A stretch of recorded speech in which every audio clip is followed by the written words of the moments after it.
Reverend Deanna Cox here. I am a few minutes late, but I brought some friends with me, so it took a little bit longer to get ready. They're going to help me tell the story today. I'm a United Church minister serving this community of DKR United Online, as well as the physical communities of Daysland, Killam, and Roseland. And this is our midweek reflection for October 20th. Can you believe how fast the time is flying by? I can't. But since this fall, we have been talking about a lot of justice issues. We started off with reconciliation, and we talked last week about hunger and World Food Day and ways that we can support using the Mission and Service Fund of the United Church of Canada. And this week, we're going to talk about economic justice, or money. Everyone's favorite topic. Not really. But to help sweeten the deal, and with Halloween coming along, I thought I would first start off with sharing some candy with my friends that are here with me. I have some of my favorite candies, and they each have the exact same size of cup for me to put their candies in. So here we go. Here you go, Bear. Oh, that's a lot, Bear. Uh-oh. Okay, well, maybe I'll give a few less here, and then some here. Oh, maybe I should give a couple years. Okay, that's, oh no. The bag's empty. I'm sorry, Llama. You only get two.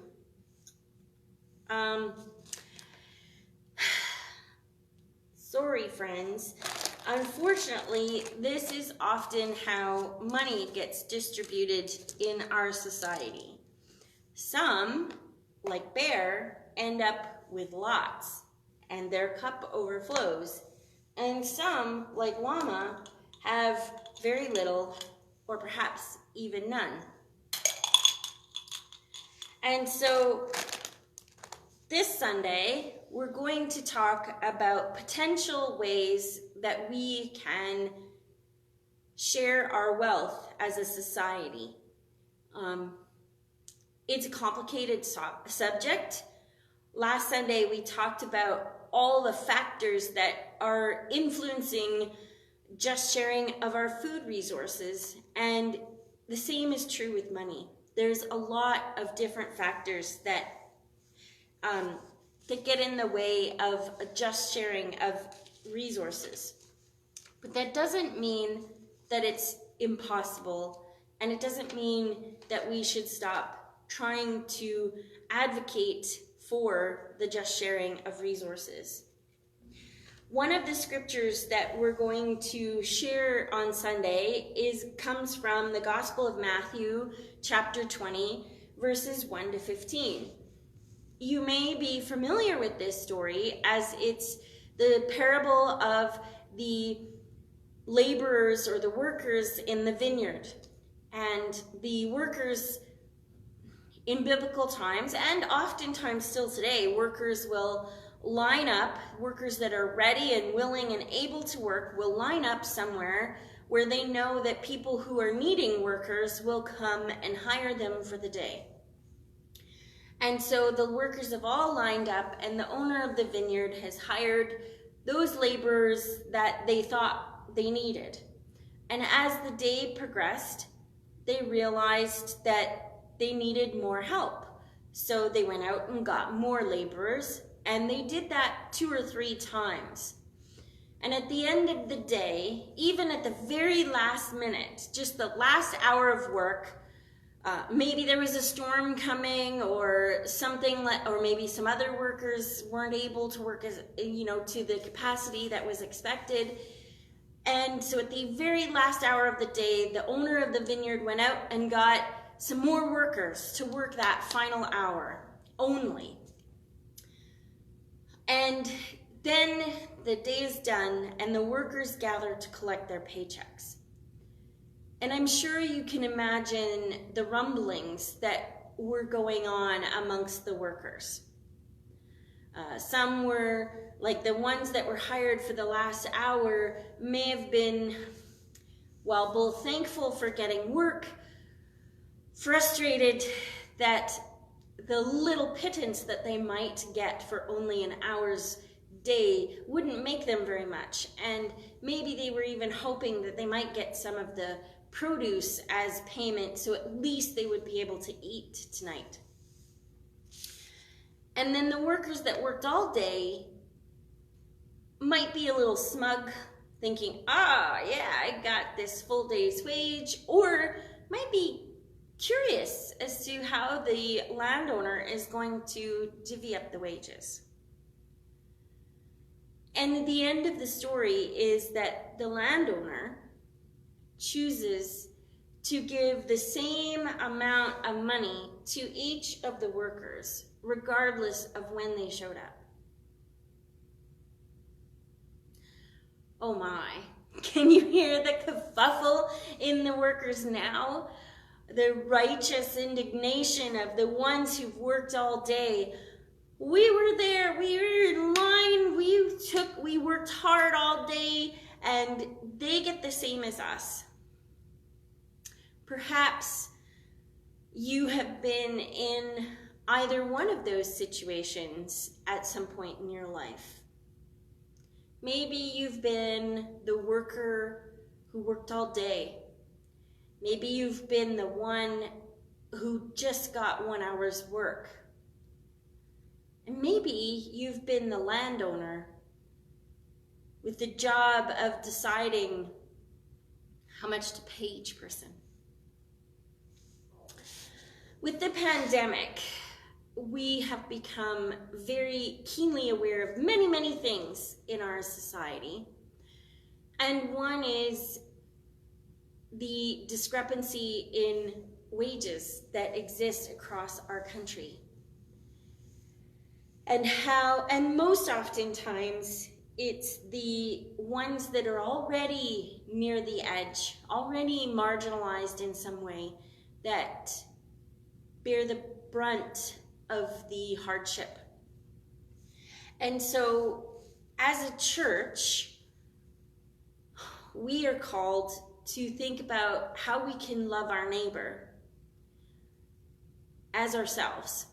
And there's been a lot of growing awareness of what dignity and the ability to make choices for ourselves, at how that improves our well-being thousands-fold.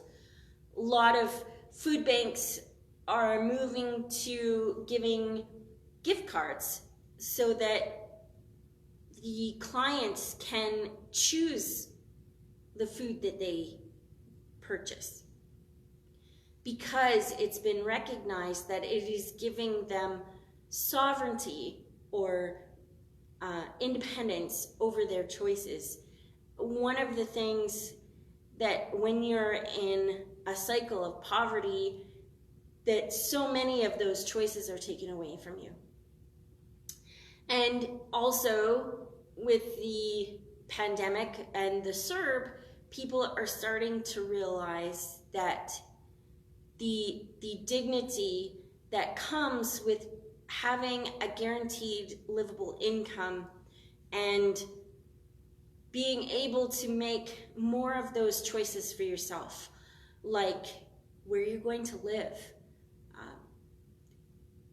that who's going to care for your children, what foods you're going to eat, things like that. And so I'm not saying that I have the answers. I am bringing this up because it is our responsibility as people of faith to put our hearts and minds together to come up with creative ways that we can address the justice issues in our society, like food accessibility, like income disparity, And when we have been raised by attitudes of, oh, just pull up your bootstraps and get out to work and you'll make it, not always is that possible. Sometimes, yes, that works, but not always. And so it is our job as Christians to think creatively on how we can support our neighbors who are in need. And so I invite you to join me on Sunday, hopefully either in person or the sermon does get posted online later, to talk, as we talk about stewardship of our resources and economic justice. They're hard topics, and again, I do not profess to have the answers. My hope is that it will stir discussion. Even if we don't agree with each other, I hope it will stir polite and respectful discussion, because that is where solutions are generated. And I hope to have some candies to share with you, some nuggets of sweetness and wisdom to share. So folks, thank you so much for tuning in and joining me and my friends as we talk about economic justice this morning and reflect on Matthew 20 verses 1 to 15 and the workers in the vineyard. That is one of the scriptures. You'll have to tune in on Sunday to check out what the other one is that we will be looking at. So take care, God bless, and I hope I gave you something to think about today. Bye.